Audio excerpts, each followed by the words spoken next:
আর গাছ লাগাচ্ছেন জাম, সব কোনোদিনও জিনিসটা পাবেন না। যদি আশা করে যে আমি আম খাওয়ার ইচ্ছা, তাহলে বলবো আম গাছই লাগান।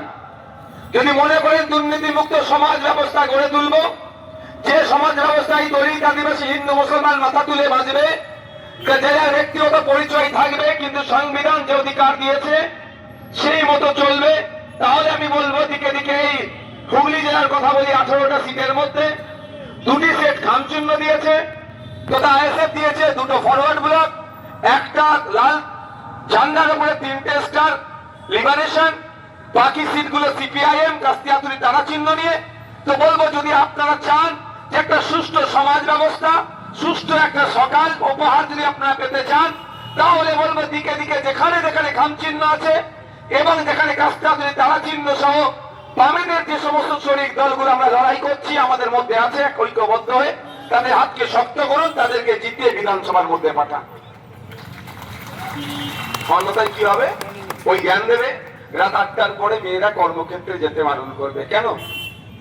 একদিকে বলছে রাত 8টার পরে মেয়েরা কর্মক্ষেত্রে না যায়, আর উল্টো দিকে বামপন্থী আইএসএফরা বলছে মেয়েরা 8টা 10টা 12টা 1টা 2টো 3টে 4টে নয়, নির্বিঘ্নে নির্দ্বিধায় তার কর্মক্ষেত্রে যাবে, নির্বিঘ্নে নির্দ্বিধায় বাড়ি আসবে, সমস্ত নিরাপত্তা আমরা সেই মহিলাদেরকে দেব। মায়েরা ডিসাইড করুন কোনটা কাকে গ্রহণ করবেন। একদিকে মায়েদের হাতে লক্ষ্মীর ভান্ডার 1000-1200 টাকা 1500 টাকা তুলে দিচ্ছে, আর কোথায় কোথায় বলছে কিছু বললে লক্ষ্মীর ভান্ডার কেড়ে নেব। আর আমরা বলছি লক্ষ্মীর ভান্ডার 1000-1200 একটা পরিবারের স্বাবলম্বী হতে পারে না, মায়েদের হাতে আমরা কাজ বুঝাবো। কম করে নিজের বাড়ির উঠোনে বাড়ির কাছে থেকে কম করে মাস গেলে 5000 টাকা মিনিমাম ইনকাম যাতে করতে পারে তার রাস্তা আমরা দেখাবো। এটা কাদের জন্য? হাউস ওয়াইফ যারা, তাদের জন্য। আর যে মায়েরা উচ্চ শিক্ষায় শিক্ষিত হয়ে বাড়িতে বসে আছে, যে মায়েরা উচ্চ শিক্ষায় শিক্ষিত হয়ে বাড়িতে বসে আছে, তাদের হাতে মমতা ব্যানার্জি 1500 টাকার ভাতা ধরাচ্ছে, সেটা বেরিয়ে আবার বিজেপি বলছে 3000 টাকা করবো।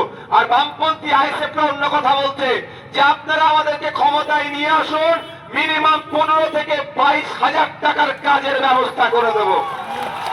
ভোটটা কাকে দেবেন একটু ভেবে চিন্তে দেবেন। আমি বলছি না যে ভোট আমাদেরকেই দিতে হবে, কিন্তু আপনার ভবিষ্যৎটা এই 5 বছর নির্ভর করছে এই ভোটের উপরে। তাই বলবো আপনাদের বামপন্থীদের আপনার ইশতেহার তথা আইএসএফ এর ইশতেহার আপনারা দেখবেন, ওখানে আমরা বলেছি কি যে আপনারা আমাদেরকে ক্ষমতার মসনদে নিয়ে আসলে 1 ফ্যামিলি 1 জবের ব্যবস্থা করব এখানে, অর্থাৎ পরিবার পিছু একজনের আমরা স্থায়ী চাকরির ব্যবস্থা করে দেবো।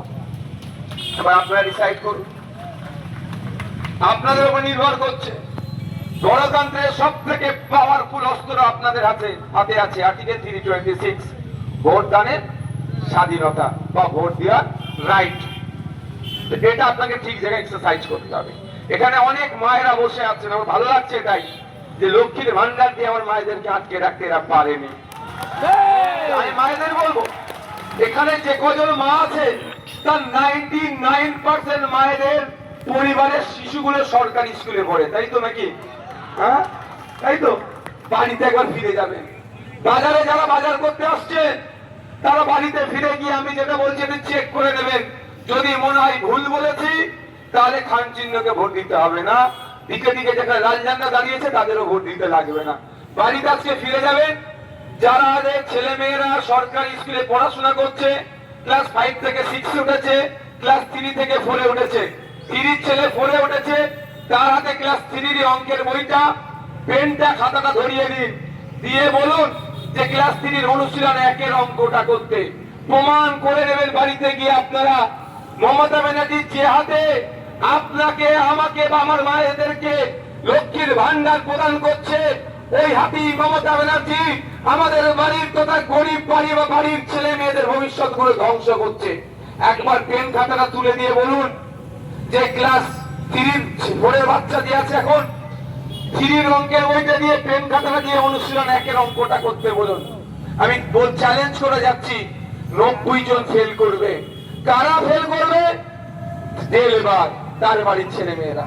কারা ফেল করবে? সকালে মা আমার যে মাঠে গিয়ে কাজ করে, সকালে বাপ যে আমার সবজি বিক্রি করতে আসে এই নালিকুল বাজারে, সকালে যে বাপ ঘুম থেকে উঠে চাটা খেয়ে ভ্যানটা নিয়ে আসে এই মার্কেটে দাঁড়াতে, সারাদিনে 200 টাকা ইনকাম করতে গিয়ে যার মাথার ঘাম পায়ে পড়ে যায়, তার বাড়ির ছেলে মেয়েগুলো সরকারি শিক্ষা প্রতিষ্ঠানে যায় পড়াশোনা করতে, কিন্তু ওখানে আর শিক্ষা দেয় না, শুধুমাত্র একবেলা একটু খাবার দেয়, সেখানে ওই চোরের দলেরা তাদের মিড ডে মিল চুরি করে নেয়। তাহলে ভাইরা বলুন, আপনার হাতে 1000-1200 টাকা ধরাচ্ছে, আর আপনার ছেলের ভবিষ্যৎটা এই মমতা ব্যানার্জি ধ্বংস করছে। একটা টিচার, দুটো টিচার, যে তালা খুলছে, সেই ঘন্টা বাজাচ্ছে, সেই